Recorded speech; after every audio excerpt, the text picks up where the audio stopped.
ياه هلا بأحلى فراشات. بيبتدي مسلسلنا بشين بنت بسيطة وهي شغالة في المدرسة الثانوية بعد التخرج ب6 سنين، والنهاردة يوم مهم جدا لأنه الذكرى السنوية للمدرسة وكبار البلد حاضرين. بيوصل وقتها بنتين من ضمنهم ليه اللي كانت دايما بتكره شين وبتعاملها بتعالي. ما كنتش أتوقع إني أشوفك بعد السنين دي كلها. بتتغاضى شين عن أسلوبها علشان تحافظ على شغلها لأنها بنت المدير. بتتريق ليه غريبة ازاي مكملة حياتها بعد كل الفضايح اللي عملتها.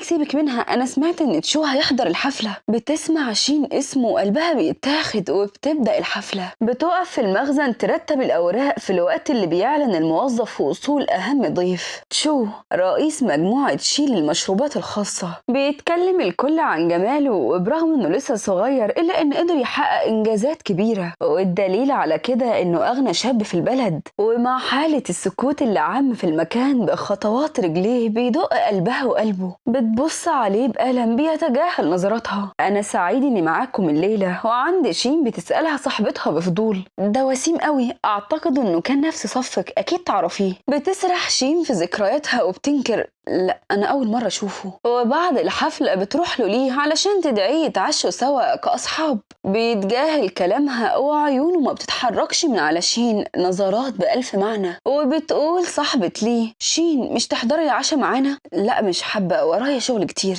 بتتريق ليه، هي من زمان وهي باردة ودايما بتحب تنكد وخلاص، سيبك منها، المهم تشو يحضر. فبيحرجها، آسف مش فاضي عندي شغل. وعند شين بيكلمها المدير، توصلي ملفات مشروع التبرع لشركة شي بنفسك. وهناك بيقف مكتفي بس بالنظرات. دي شين موظفة عندي أكيد عارفها، كانت نفس دفعتك. بيرد ببرود، لا معرفهاش.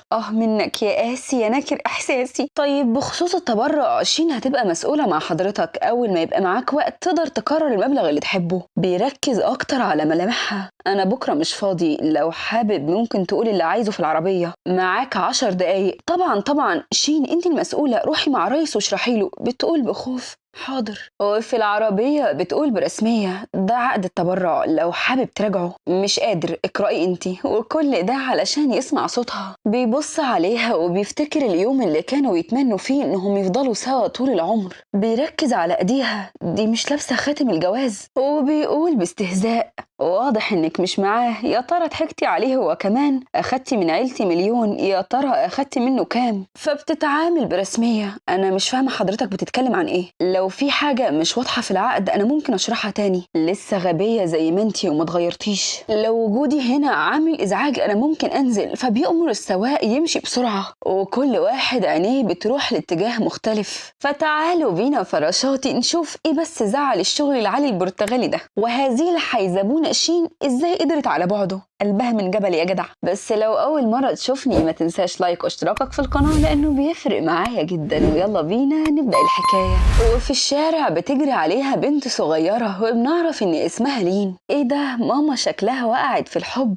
انا شفتك على فكرة وانتي مع عمو الطويل، شكله وسيم قوي. بتفهمها الام بحب انه عميل، بس هو ليه متضايق وغضبان كده؟ انتي السبب.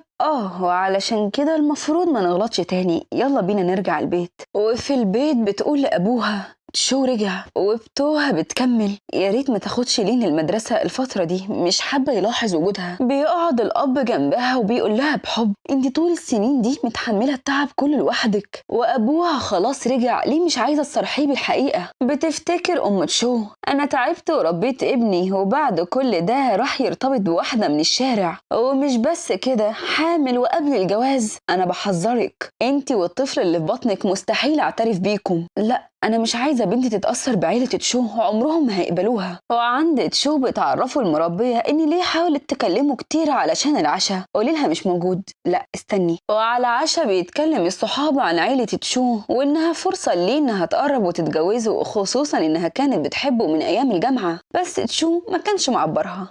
بس كان مقرب لبنت اسمها شين، أعتقد كان بينهم علاقة. وده إزاي بقى؟ أنا عمري ما شفتهم سوا. وبعدين إزاي بنت زيها تشو يفكر فيها؟ عليها، الكل عارف إنها بنت مش كويسة، تخيلوا حملت قبل الجواز. كل ده كان سامعه تشو ومش قادر يدافع عن حبيبته، بالنسبة له هي أكتر شخص أذاه. في اللحظة دي بتوصل شين بتقول لها ليه بقهر، جيتي ليه؟ مش قلتي مش فاضية؟ أنا بس جيت أوصل دول وهمشي. وليه تمشي؟ على الأقل اشتغلي واستفادي بوجودك. وبتأمرها تعمل كاس لتشو علشان تقلل منها أكتر. بيمنعها، يا ريت تهتمي بشغلك وبس، العقد فيه عيوب كتير، يا ريت توفري مجهودك للشغل. فبيقول واحد من أصحابهم كفاية كلام بقى، تعالوا نتعشوا سوا. لا، وراها شغل تخلصه. قاسي وانا كمان مش فاضي وهمشي. بعد كده تعلمي تحترم الناس يا ولد، حتى وانت زعلان بتدافع عنها. وفي العربية بيقف يحرق سجاير علشان يهدي نار قلبه. بيقف قصادها ببرود، ايه هتبعتيلي تعديلات العقد ازاي؟ وبيشاور لها علشان تضيفه. بيبص بعيد عن عينيها وبيقول بحزن، اياكي تفكري اني لسه عندي مشاعر ليكي او اني ساعدتك لاني لسه باقي عليكي. انا مش ناسي اللي عملتيه في قلبي، بس انا ما فكرتش كده. بقهر بيكمل، مش ناسي انك في اصعب لحظات حياتي اخترتي تكملي مع راجل غيري واجهضتي طفلي. من هنا ورايح تتحملي نتيجة افعالك. هي مالها بردت كده ليه؟ بكرة تبعتي التعديلات. وبيسيبها وبيمشي. تاني يوم بتبعت له رسالة، أنا والمدير في انتظارك. وهو ماشي بيتخبط فجأة بلين، انت كويسة؟ خلي بالك أنا عايزة الفراشة بتاعتي، بس دي صعبة توصلي لها. لا، أنا ماما قالت لي إن مفيش مستحيل. بيحس ناحيتها بشعور غريب بس بيتجاهله. وفي المكتب بيقرب منها وبيقول لها ببرود، تابعي معايا. فبتبعد، ما تقلقيش بره حدود الشغل اكيد مش هحب اتعامل مع شخص زيك. بعدها بتوصل ليه وبتقابلها بألم متين، انت ازاي تتجرأي وتغوي خطيبي؟ ببرود بتقول، والله دي مجرد علاقة شغل وبس. هو انت شايفة اني عامية؟ وكانت لسه هتديها تاني فبتمنعها. فبتستفزها اكتر، احلامك بعيدة قوي، بس لمعلوماتك انا وتشو هنتجوز. من الافضل ليكي انك ما تقفيش قصادي والا هفضح كل اسرارك القديمة وأولهم بنتك. ومن غير ما تحس شين بتفقد السيطرة من الخوف على بنتها وبتديها على جوزها. فبتهددها ليه انها هتطردها من شغلها لان ابوها المدير. وبترجع بذكرياتها لليوم اللي قررت تجهض الطفل. شين لو مش قادرة تتحملي خسارته ممكن تحتفظي بيه. بتعيط بقهر، انا مش هقدر اخسر اخر حاجة بيني وبينه. وفي البيت بتروح تطمن على بنتها كالعادة، بتلاحظ انها مش بتتنفس فبتتخض. وعند تشو بيطمن على ابوه كالعادة، دكتور ليه الحالة لسه في غيبوبة من 6 سنين. فبيعرف الدكتور انه عمره كبير فطبيعي الاستجابة ضعيفة. وبيرجع بذكرياته، ابوك مريض وانت كل تفكيرك فيها دي اخدت الفلوس واجهضت ابنك. بيقول والدموع في عينيه، مستحيل انت بتكدبي، شي مستحيل تتخلى عني. بيفوق من ذكرياته باتصال من امه، انا عايزة يبقى لك عيلة، مش هضغط عليك بس مش عايزة اشوفك وحيد باقي حياتك. في اللحظة دي بتوصل شي مع بنتها. بيلاحظ تشو انها نفس البنت. وعند شين بيسألها الدكتور لو عندها اي امراض وراثية. فبتعرفوا ان امها واخوها عندهم القلب. وكل ده بيقف تشو مراقبه وبيفهم ان لين بنت العشيق، ويا دي سوء التفاهم. وفي العربية بيفتكر الماضي، هو ده اللي سبتيني علشانه؟ طيب بما انك عارف اعتقد انه كويس. بيقرب منها وهو جايب اخره، مش مصدق انك كده، قوليلي انهم بيكذبوا وانا هصدقك. بتتعمد تتبارد اكتر، انت فاكر انك عارفني كويس؟ واحد غني زيك هيفهم احتياجي للفلوس ازاي؟ كان ممكن تقوليلي انك محتاجة وانا هساعدك. سبتيني لانه اغنى مني صح؟ انت ناسي ان عيلتك هتفلس قريب، وبصراحة انا مش هستفاد منك بحاجة. بيضحك على سذاجة قلبه، يا ريتني ما قابلتك في يوم. وعند شين بتفتكر نفس اللحظة وهي بتعيط من كلامه. وقتها بيوصل سي، انا اسف اكيد انت زعلانة بسبب تعبي. فبتطمنه انها دبرت المبلغ وهتساعده وهيكون كويس. في اللحظة دي بنعرف انه اخوها، وتشو كل ده فاكر انه حبيبها اللي اتخلت عنه واختارته هو. وقتها بتفوق على صوت الدكتورة، النتيجة ظهرت، فشل في عضلة القلب ولازم زرع. بتنهار شين، اخويا حصل معاها كده وعمل الزرع بس في الاخر سابني. انا فاهمة خوفك بس لازم الزرع، كده هتبقى المسؤولة عن حياتها. بتقعد منهارة، اشمعنى بنتي؟ كان المفروض يجيلي انا. بيطمنها الاب، العلم اتطور ولسه معانا وقت، ولو فشل هروح لعيلة تشو هقول لهم الحقيقة. تاني يوم بتروح المدرسة، بيقول لها المساعد بحزن، انتي مطرودة. فبتتصدم، بصراحة غصب عني انا ما قدرتش ادافع عنك، ده متوصى عليكي من مجلس الإدارة بسبب إهانتك للأنسة ليه. بتحاول تفهمه إن بنتها مريضة ومحتاجة الشغل ضروري. أنا آسف مش هقدر أساعدك. بتحاول صاحبتها تساعدها. ده مالها، تقدري تاخدي فيه ساعات إضافية في الليل. أنا عارفة إنه مش مناسب ليكي بس علشان الطفلة وعلاجها. وهناك بتقابل تشو بيبص عليها ببرود بس عيونه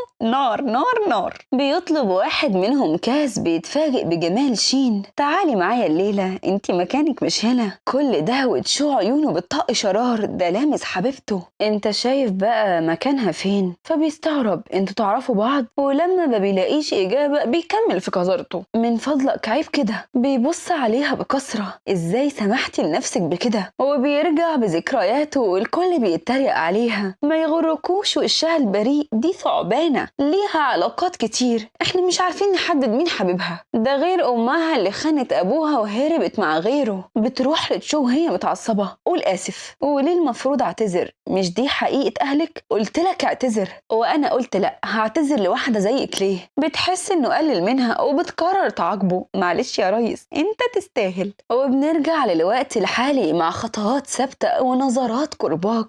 وهوبا بتلاحظ ان ايديه انجرحت وبتقرب عليه بخوف. عقم ايديك علشان ما تتعبش بعدين. بياخد الساعة ومش بيهتم لكلامها. شكرا على مساعدتك. من غير تفكير بيقولها بحنية محتاجة فلوس علشان علاج بنتك؟ انت عرفت؟ مش مهم، يا ريت ما تكمليش هنا لانه صعب عليكي. لو حابة تقدري تجيلي الشركة في مكان فاضي، ولو مش فاضي يفضلك. وبيرجع بذكرياته للماضي. بصوا احنا هنتزنق سوا بين الماضي والحاضر لحد ما يبان لنا صاحب. ايه ده، انت ازاي سمحت لها تضربك؟ اكيد معجب بيها. وهو ماشي بيسمع صوت عياط شين. انا عملت كل ده تحذير ليكي علشان تبقي ترفضيني. هستناكي تقعدي جنبي من الحصة الجاية والا هتزعلي جامد. بتقعد تعيط لانها وحيدة ومظلومة. انا مستاهلش اتعامل كده. بيقرب منها وهو خايف. انتي أنا آسف. طيب إيه؟ عموما لو حابة المكان موجود. وبيسيبها وبيمشي. وفي الشركة بتقابلها ليه وكالعادة بتحاول تميل لها مكانتها. بتوصل وقتها الموظفة. أنا ليه خطيبة رئيس تشو عايزة أقابله. أنا آسفة لازم تاخدي ميعاد قبلها بشهر.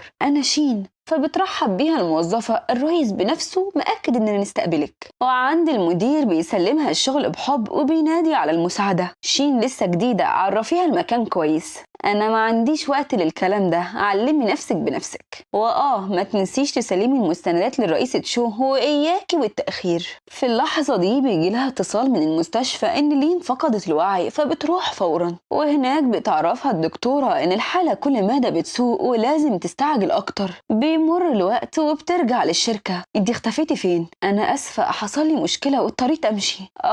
طيب تقدري تروحي له وتشرحي له بنفسك. وعند تشو بتقرب بهدوء. حطيهم هنا. وببرود بيسألها ليه سلمتيهم متأخر؟ كان عندي مشكلة عائلية. حتى لو كان ده مش عذر. بعد كده سلمي لي شغلك وبعدها امشي. برسمية بتقول حاضر وأسفة على التقصير وبتمشي. استني، شايفة اني كنت استاهل منك كده؟ في كل مرة بتختاري غيري. انا قليل بالنسبة لك؟ من غير تفكير بتقول بس دي بنتك انت. وكده هيتهور وهنتعور كلنا. انت ازاي كده؟ يوم ما قررتي تبعدي كان بمزاجك. قررتي تجهضي طفلي وكان بمزاجك. دلوقتي بتعترفي لي ان طفل لسه عايش وبمزاجك برضه. انت شايفة اني غبي وهصدقك بسهولة؟ دي بنتك ولو مش مصدق فانا مستعدة اثبت لك. بس لين مريضة ولولا احتياجي للفلوس عمري ما كنت هصرحك. بيحاصرها بقسوة بين ايديه. بسبب طمعك في الفلوس حرمتيني من بنتي. ولما اكتشفتي انها مريضة فكرت ان ليها اب. انا اسفة، انا ممكن اعمل اي حاجة علشان تسامحني بس البنت ما تتأذيش. اوعدك هبعد، هاخدها وهبعد بس تكون كويسة. تمام، انا هعمل تحليل DNA واياك اكتشف انك بتكدبي. وفي المستشفى بتوقفها الدكتورة. في شخص جه الصبح ودفع كل تكاليف العلاج. وحاليا لين انتقلت لأوضة خاصة. وعندي لين بيقعد قصادها يلعب معاها زي البيبي الصغير. بتلاحظ لين وجودها وبتقول براءة ماما بابا رجع اخيرا. بيتصدم، يعني ما كانش فيه حد في حياتها طول المدة دي. بتتوتر شين. أنا كنت بطمنها إنك مسافر وراجع. بيقعد قصادها بحب: أنا آسف إني اتأخرت عليكي. فبتديله حضن كبير: اوعدني إنك مش هتبعد تاني أبدا. بيبص لشين بنظرات عتاب: أوعدك إني مش هبعد. وقصاد العربية بتشكره: أنا ما عملتش غير واجبي. وبيفتح لها باب العربية: إيه يا ولا، حتى وانت زعلان جنتولة؟ لا شكرا. وبتمشي. انت بتعملي ايه في حياتك؟ ها؟ مش فاهمة. يعني أقصد في حد في حياتك؟ لا مفيش. ومش عايزة أقول لكم، خلف الوجه العابس يوجد قلب هايص. طيب معاكي بطاقة؟ معايا. ليه؟ علشان هنتجوز. هيكون ليه يعني؟ نتجوز؟ طيب ليه؟ فبيحاول يداري مشاعره المتبعثرة. هيكون ليه يعني؟ علشان مين؟ عايزة تعيش حياة مستقرة. أكيد مش حابب تتعب بيني وبينك. أيوة بس أمك مش هتوافق. سيبيلي الموضوع ده. تمام. بيقرب عليها علشان يلخبط مشاعرها، بس احنا عارفين مين اللي متلخبط. وبيتمموا الجوازة، بس الفرحة مش سايعاه. وبيتعمد يبان قاسي: من النهاردة هتعيشي معايا. بس مفيش بس، ورايا شغل دلوقتي، ما تتأخريش. فبتمشي. وعند الأم بيعترف لها إنه متجوز. فبتتصدم: بقى عندي بنت 6 سنين، مش ده كان حلمك يبقى لك حفيد؟ وده حصل ازاي؟ ومين أمها؟ أكيد بتضحك عليك. كنت عارف إن ده ردك، علشان كده جبتلك تقرير التحاليل. يعني انت جاي تقول بعد ما خلصت كل حاجة. طيب وتعبت نفسك ليه؟ بس إياك تنسى إنها خدعتك، أخذت الفلوس وما اهتمتش بوجودك. في يوم من الأيام هتفهم خوف أمك عليك. أمي يا ريت تبطلي تتحكمي في حياتي. وبيقعد في العربية يفتكر معاملة أمه ليه: ماما أنا نجحت في أول سنة. وإيه يعني؟ دي لسه البداية. بابا شوف أنا نحت، دي حلوة صح؟ إيه ده، حاجات تافهة زيك. بيقاطع تفكيره صوت السواق: إحنا وصلنا. وهناك بتعرفوا المربية إن المدام نامت في غرفة الضيوف. ده إيه ده؟ ده مشروب مية بعسل حضرتهولك قبل ما تنام علشان تشربه. بيفتكر اليوم اللي حس بألم في معدته، بتقرب بتردد وبتسيب المشروب. لاحظت إنك تعبان، ده هيساعدك، وأسفة أنا كمان على اللي حصل. وفي الأوضة بيقرب منها بخوف، بيبص على ملامحها الهادية وبيفتكر اليوم اللي شاف رسالة أمه: مفيش نحت تاني، وإياك تركز على حاجة غير الدراسة وبس. فبيقرر يتخلص منها. بتشوفه شين وبتقرب بحب: دي وقعت منك، مش عايزها، ارميها، دي حاجة تافهة. بتقعد قصاده بحب وبحنية: ومين قال إن الفن تافه؟ بالعكس دي جميلة ومميزة، بجد عجبتك؟ شين أنا بحبك. وبيديها بوسة صغنونة. وفي الأوضة بيقرب علشان يحس بملامحها. بتصحى: محتاج حاجة؟ فبيتوتر: لا مفيش، أنا بس كنت حابب أقولك إن لين حالتها اتحسنت، ولو اتوفر متبرع نقدر نعمل العملية فورا. ومن الفرحة كانت هتنسى نفسها. شكرا، مفيش داعي، لين بنتي أنا كمان. وأنا اعتبروني بنتكم. تاني يوم بيتفاجئ بالمربية انها محضرة الفطار. المدام عندها حساسية من السمك، حضري غيره. حاضر هغيره. شوف يا ولا الاهتمام، لسه فاكر من 6 سنين، امال اللي عندنا عندهم ذاكرة السمك ليه؟ وعلى الفطار بيقول لها بهدوء: تعالي كلي. فبتشكره: طيب ايه، هنقضيها نظرات؟ انا جعانة. وقصاد العربية بيطلب منها يوصلها للشركة. معلش انا اخدت اجازة، حابة اقضي وقت اطول مع لين. تمام، خلي السواق يوصلك. لا مش حابة حد يشوفني ويتكلم عليا. وفي الشركة بيعرفوا المساعد ان التصميم الجديد للمشروب جاهز. تمام، بلغ المدام انها هتحضر معايا حفلة الليلة. وطبعا عمه كان بيلمع اوكر، والشركة كلها بتعرف ان الريس بقى ليه مدام، واحنا لسه ما بقالناش ريس يا مراري. وفي الحفلة بتدخل بفستانها الاحمر الصارخ، لوني المفضل بعد الاسود. انا سمعت ان الريس اتشو اتجوز. بتقول لي بصدمة: انتي مجنونة، كله عارف اني خطيبته. فبتخاف البنت على مستقبلها. اكيد طبعا، انا بس بقول اللي اتقال ده، حتى انتي والريس لاقيين على بعض. بتلاحظ وقتها شين وبتروح علشان تتسلى. بتعملي ايه هنا؟ ويا ترى جايه المره دي مع مين؟ بتتفاجئ بظرافه حياتها وهي واخداها بين ايديها بتملك. شين مراتي، ويا ريت كلامك معاها من هنا ورايح يبقى بحدود. وهنا نار الحقد بتزيد. مش معنى انها اخدت تشو تبقى فازت، لسه الجايات كتير. وفي مكان هادي بتقف شين، بيقرب منها. ايوه كأني مش عارف انها هنا. بتسأله بخوف: هو انا هحضر الحفلات دي دايما؟ ليه، مش حابة؟ لا بس انا مش بحب اتعامل مع الناس. مش محتاجة تتعاملي، خليكي جنبي وبس. بس انا كنت هسبب لك مشكلة. مفيش مشكلة حصلت اصلا. شكرا على مساعدتك ليا في كل مرة. مفيش شكر بينا، في النهاية انت مراتي.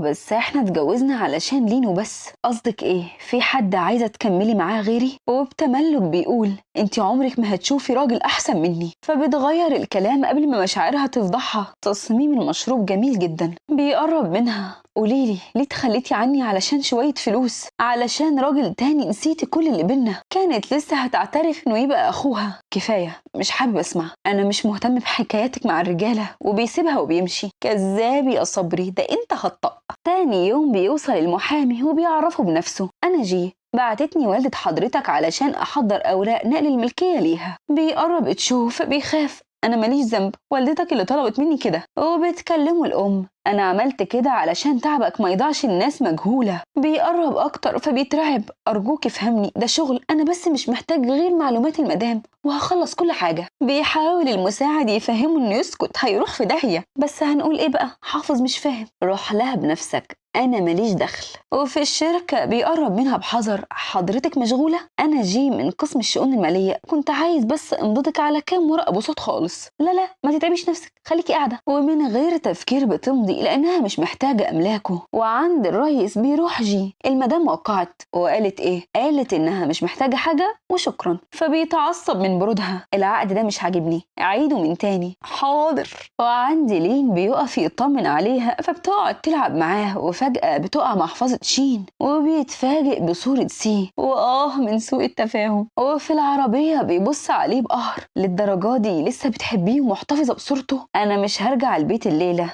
لين قالت انك لقيت المحفظة، فين الصورة؟ فبيتجنن للدرجة مش قادرة تتخلى عنها وبيرميها للأرض. تاني يوم بيروح جي وهو مقهور: يا ريس انا عدلتها اهو، وما تقلقش انا ضمنت حقوقها. بيبص عليه بلا مبالاة: لا لا مش حاسه، محتاجين نضيف بنود تانية. تاني يوم بيعرفوا المساعد ان الانسة لين موجودة بره. ودي عايزة ايه؟ كانت محتاجة تتكلم معاك في موضوع ضروري. بتجاهل بيقول: خليها تدخل. بالنسبة للتعاقد مع شركتكم اظن انكم مش مناسبين ليا. ضربة في منتصف الرأس. بدلع متصنع بتقول: لو بترفضني علشان شين يبقى لازم تشوفي الملف ده الاول. مين سمحلك تفتشي وراها؟ انت زعلت ليه؟ انا عاملة على مصلحتك، انت عارف كنت المفروض ابقى مكانها. بس انا هطلع احسن منك. شين بتضحك عليك، تخيل انها عاملة علاقة مع شاب في الثانوية. ومش بس كده، دي كمان عندها منه بنت عندها 6 سنين. بيضحك باستهزاء: وايه الجديد؟ ما انا عارف كل ده. عارف؟ وقبلت تتجوزها ببساطة لانها ببساطة بنتي. وهنا كانت الصدمة. صدقني